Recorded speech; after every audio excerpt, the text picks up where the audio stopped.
અંકલેશ્વર શહેરના કસ્બાતીવાર અને સર્વોદય નગરની વચ્ચે આવેલા 84 ભાગોળ વિસ્તારમાં ચાલી રહેલી ગંભીર સમસ્યા. આ વિસ્તારમાં છેલ્લા ઘણા સમયથી નગરપાલિકાની કામગીરી સ્પષ્ટ બેદરકારી જોવા મળી રહી છે.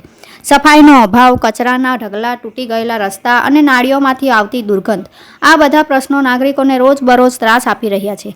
રહેવાસીઓનું કહેવું છે કે વારંવાર નગરપાલિકા કચેરીમાં રજૂઆત કર્યા છતાં કોઈ યોગ્ય કાર્યવાહી થતી નથી. સફાઈ વાહન અઠવાડિયામાં એકાદ વાર જ આવે છે.